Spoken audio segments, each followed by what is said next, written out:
Hey everybody, she's Chef Corey. Chef D. He on that stuff again, y'all. Don't pay no attention. He on that stuff.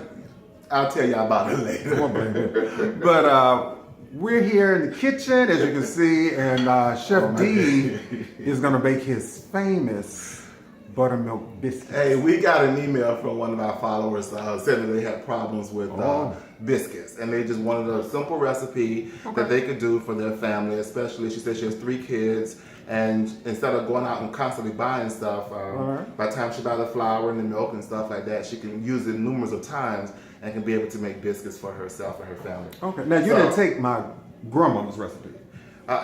I have a grandmother's recipe, but you know, we did little couples in the kitchen twist. Oh, okay. But I simplified it so that everybody will be able to make these buttermilk biscuits. Oh, that was nice of you. No, that's how we roll. That's how we roll.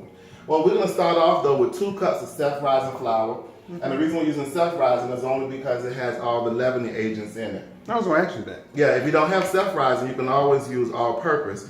Just to make sure that you have some baking powder, baking soda, because they're your leavening agents. As far as the sifting is concerned, the sifting is just so to make sure you have no lumps. As you can see, whenever you do with flour, you always have lumps in it, and you can just push it through the sifter. Oh, okay.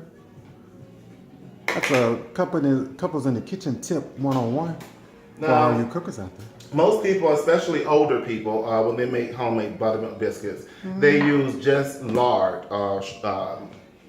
versus, and you know, I do have the lard, but I buy the sticks that last a lot longer than buying a big tub of lard. Okay. But I also use a little butter because what the butter does is it gives it the flavor where the lard gives it the texture. Oh, wow.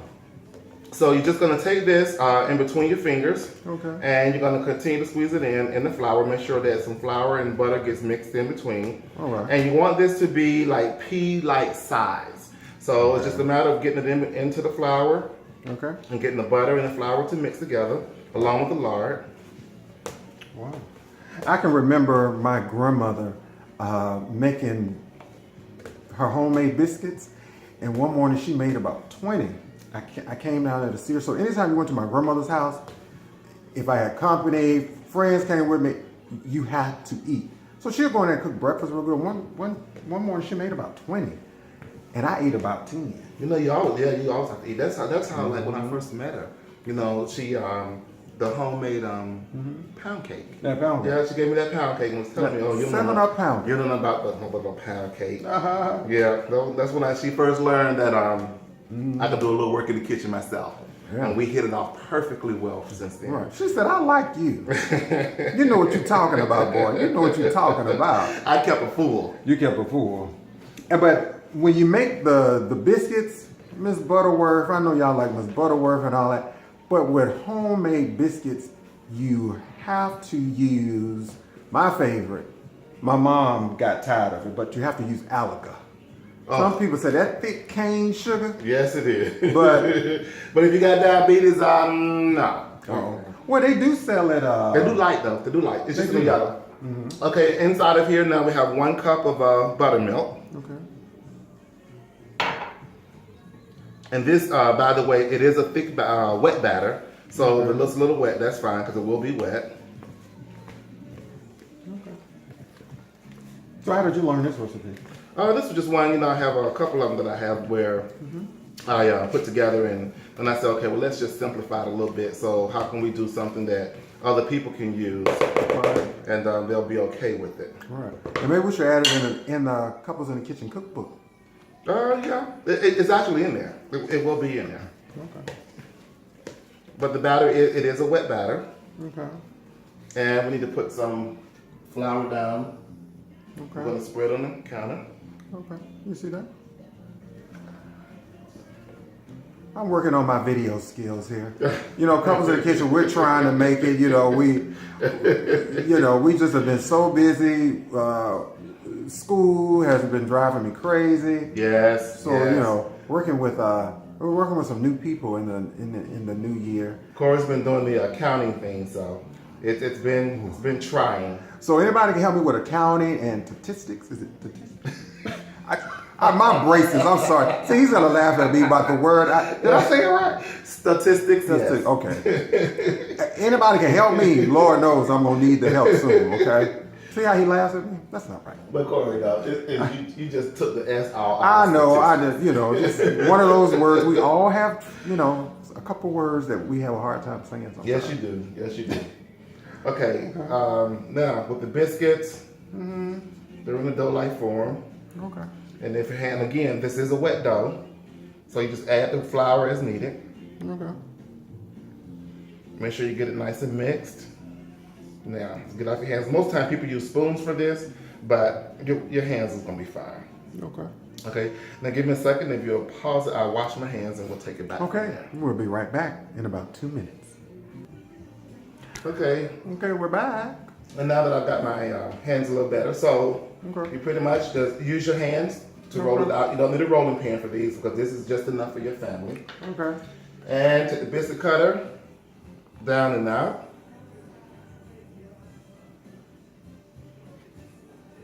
Oh, I see it there. You want to go kind of close to each other where the edges touch, so that Okay. way when they're starting to rise, it gives it the crisp that it needs. Those look so good. Chef D, you are young, Small you are smart, and important. and you are important. I should be. You should be. Again, I'm so excited about the holidays, and I can remember this time with family and loved ones. And a lot of times, it's a hard time for a lot of people. During the holidays, Thanksgiving passing, and people have lost loved ones, and just so used to being in the kitchen and cooking with certain people that you miss. Yeah, that's true. And the holidays is real hard. So if there's someone that you know around, or someone who may have lost someone, or someone who who just can use a helping hand, or just invite someone else over. On the biscuits, make sure in order to get them to proper so they don't rise with a dome, you take it and press 2 fingers into the center of them. Okay.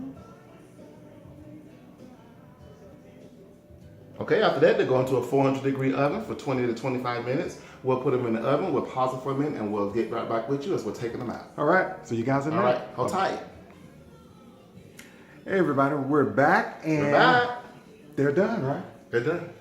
They look delicious. So here's your buttermilk biscuits. So now, I guess you all figured the alaga. Oh, the alaga. So you got your perfectly baked biscuits. It smells good. And just cut it open. We've been waiting long enough. So I wonder how long your biscuits gonna take. Oh, you can't even get the top off. See, there's something about that alaga syrup. It's that alaga syrup. That's some cane sugar. I used to pick sugar cane too. Really? Mm-hmm. It's sweet. I don't know how you do it, but better you than me.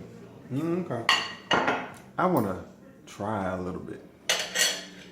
I have to watch it because I have to get my workout on. Yeah, me too. I have to get my workout on too. So let's see. I'm gonna try it. Taste it.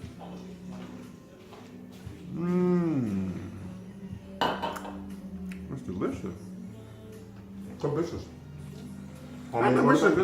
We should go out on the street and sell these. We should go out on the street and sell these biscuits. So the point being is, by the time you spend $4 and $5 for a can of biscuits and you're using one time, Right.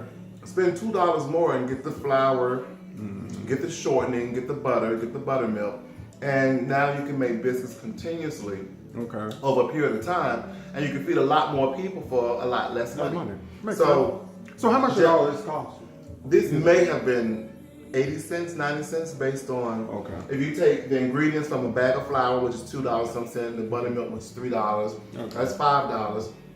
The shortness another $2, so that's $7 for under $10. But we still have all those ingredients left, so we can make these same biscuits maybe another 6, 7 times. Yeah. So, and again, you get 7 to 8 out of this, just that batch for a family of 2 or 3. And if you need to, just double it Right. if you want to feed a crowd.